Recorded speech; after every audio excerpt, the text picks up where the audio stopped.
Fala, gente amiga, tudo bom? Eu sou Carlos Luas e este é o Batata Diário, seu programa de dicas do Diário do Capitão. E hoje vamos continuar a falar de Jornada nas Estrelas TOS, né? Vamos para o quinto episódio da terceira temporada, intitulado Não Há Beleza na Verdade, né? Esse episódio, gente, ele tem a Diane Muldaur, né, que é a doutora Pulaski, né, de TNG, né, aquela mulher, né, como diz o Picard lá na segunda temporada de TNG, tá? E ele é interessante porque ele apresenta também pra gente a espécie medusana, né, que a gente vê em Prod, né, que é uma forma de vida disforme, vamos dizer assim, uma forma de vida não material, que se os seres humanos olharem diretamente para ela, eles enlouquecem, né? Só pra gente lembrar que foi nesse episódio que apareceu isso. Mas qual é o plot, né? A Diana Muldaur interpreta uma telepata terráquea, né, chamada Doutora Miranda Jones, né, que viveu em Vulcano para controlar as habilidades telepáticas dela, e ela meio que acompanha, né, um embaixador, né, embaixador Cole, se não me engano, tá, que é um medusano, e a Enterprise tá junto, e ela está junto com um outro cientista chamado Léo, e eles estão levando, né, esse embaixador medusano de um planeta para uma nave, né? E é interessante, né, que essa doutora Miranda Jones, ela consegue, né, meio que se comunicar com esse embaixador, né, medusano, né? E as pessoas não entendem muito bem como ela tem essa facilidade, né? Até porque o Spock ele quer estabelecer um elo mental com esse embaixador medusano, né? Mas ela tenta de todas as formas dissuadir o Spock a fazer isso, né? Porque ela tem um certo ciúme, né? Desse embaixador medusano aí no caso, né? O Léo é um cara que é apaixonado pela Miranda, né? E aí ele acaba querendo matar o embaixador medusano e olha diretamente para o embaixador medusano, né? E ele acaba meio que enlouquecendo por causa disso. E ele acaba levando a Enterprise para fora da galáxia, para uma região não mapeada. E a Enterprise não tinha como voltar porque não tinha nenhum ponto de referência. A única forma de se fazer essa volta, né, seria através, né, por intermédio desse embaixador medusano, que ele tinha uma capacidade muito boa de navegação, né, a espécie dele é muito boa de navegação, porque ele, por ser uma espécie de vida que não material, né, ele tinha noções de espaço e de tempo mais acuradas, né, vamos dizer assim, do que os seres humanos.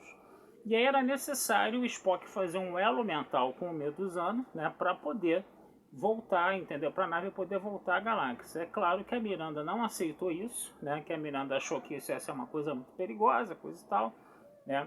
Mas na verdade a gente acaba descobrindo por que a Miranda não enlouquece quando entra em contato, né, com o medusano. Por quê? Porque ela é cega, né, no caso, né?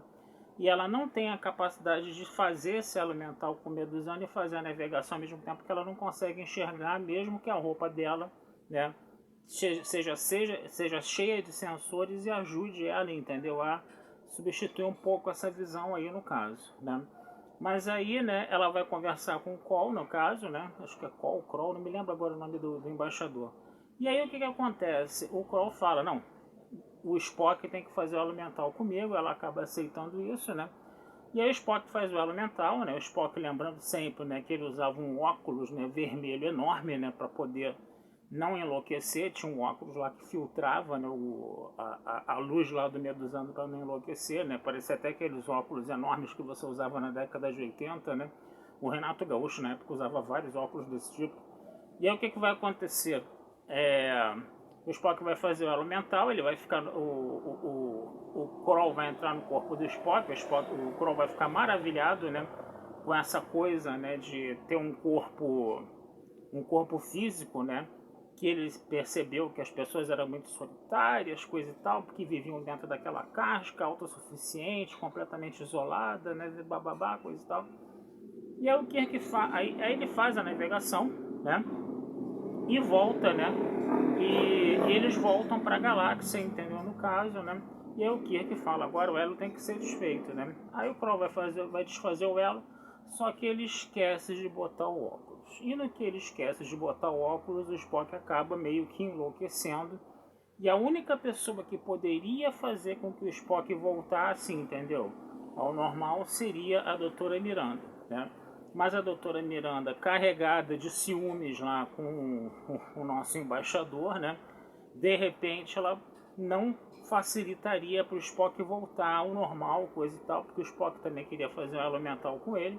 E aí o Kirk vai lá, passa uma descompostura nela, diz que ela é meio insensível, diz que ela é que ela tem um ciúme doentio, coisa e tal. Aí a doutora Miranda, no final das contas, ela acaba caindo em si, ela acaba fazendo o Spock voltar ao normal, né? E ela acaba conseguindo fazer um elo permanente, inclusive com o Embaixador Kroll. E o episódio termina assim, dessa forma bem, vamos dizer assim, prosaica, né? Que ela cumprimentando, né, o Kirk, o Spock, o McCoy, né, na saída, né? E o Spock aproveitando para usar a medalhinha, né, das infinitas diversidades e infinitas combinações, né? Que o Gene Roddenberry queria vender para ganhar uma grana naquela época. Ele queria vender aquela medalha lá. E é apresentada nesse episódio. Pois bem, gente, vamos falar um pouco desse episódio, né? Depois que eu dei essa sinopse aqui. É um episódio bom, eu gostei desse episódio pra caramba, né?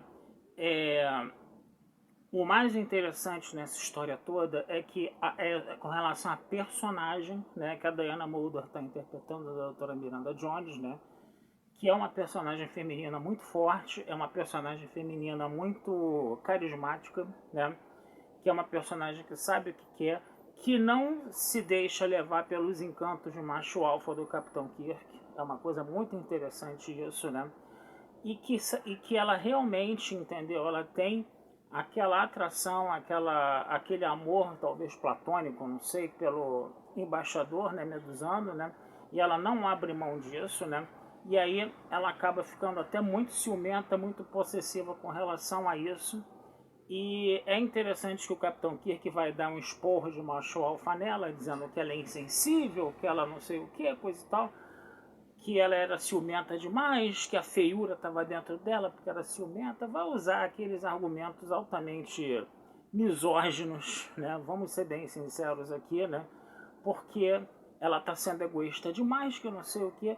Ela não está sendo a mulher que o homem macho alfa da década de 60 queria que ela fosse, né? Vamos ser bem sinceros com relação a isso. E vou voltar a falar aqui. Existe machismo em Jornada nas Estrelas TOS? Sim, tá? Não me venham dizer que não tinha machismo e misoginia naquela época, porque tinha, sim. É um produto da época, um produto da década de 60. A visão da mulher naquela época era muito diferente da visão que a gente tem hoje. E por mais que a série quisesse ser progressista, por mais que a série quisesse, entendeu, exaltar a mulher no papel da Uhura, coisa e tal, ela não consegue ficar totalmente descontaminada das práticas e das formas de se pensar da época, tá? E aí você tem essa misoginia assim, e é interessante como a personagem Miranda, né, ela por ser uma mulher que sabe muito bem o que quer, ela acaba, entendeu? Vamos dizer assim, despertando algum rancor e revolta dos homens às vezes, né? E esse negócio acaba se manifestando principalmente no Kirk quando ele chama a atenção dela, começa a brigar com ela, dizendo que ela é insensível, dizendo que ela é que o ciúme dela é doentio, que ela é feia por dentro por causa disso, né? Mas aí ela faz a coisa que tem que ser feita e mesmo assim, né, a gente vê no final do episódio, né, os três varões do episódio, né, a tríade, né, tratando ela como se ela fosse, vamos dizer, o supra-sumo das galáxias, né? É interessante a gente ver isso. Ela não é castigada, né, porque a mulher naquela época, se ela começasse a demonstrar uma vontadezinha, ela era punida no final. A história mostra muito isso. As histórias antigas mostram muito isso. E ela não vai ser punida no final. Claro que ela se redime, entre aspas, né? Mas ela ainda sai com aquilo que ela quer. O mais interessante é isso, né? E é interessante você ver na hora que ela quer fazer o elo, que ela não está autorizando o Spock a fazer o elo mental com o Medusano, né? Você vê, né, aqueles três homens ali, né, implorando o McCoy, o Spock e o Kirk, né? Implorando para que ela autorize se fazer o elo mental. E no final das contas, a última pessoa que teve a palavra ali acabou sendo o Medusano mesmo, entendeu? No caso, né? E ela acabou aceitando por causa disso. Mas essa personagem, Miranda Jones, é uma personagem que se impõe perante, entendeu, os homens daquela época, perante todo o clima de misoginia, de machismo alfa da década de 60 daquela época. É uma personagem que a gente não se lembra muito em Jornada nas Estrelas, tá? É um personagem que a gente não se lembra muito, mas ela não é aquela ordenançazinha jovem, apaixonada, que a gente via com Chekhov, por exemplo. Ela não era aquela mulher completamente frágil, entendeu? De repente, como a ordenança Hand, talvez, né? Mas é uma personagem forte, entendeu? Talvez nesse contexto, talvez ela seja até forte, até mais do que a Uhura, né? Nesse caso, né? Porque ela é uma personagem que realmente ficou só em um episódio e ela teve que mostrar toda a força e todo o poder dela nesse episódio, tá? Então é muito interessante a gente não esquecer desse episódio aí, o quinto episódio da terceira temporada, tá? Não há beleza na verdade, né? Ou não há verdade na beleza, não me lembro agora. Eu acho que eles inverteram, né, na tradução do título, tá?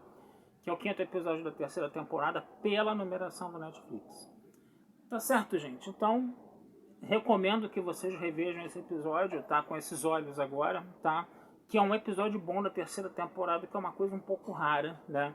Segundo, né, o que o pessoal fala, né, os fãs de Jornada nas Estrelas mais entendidos do que eu falam sobre isso. Tá certo, gente? Então vou ficando por aqui, tá? Desejando vida longa e próspera, tá? E numa outra oportunidade a gente conversa sobre mais episódios de Jornada nas Estrelas com vocês, tá bom? Um abração, fui e até a próxima.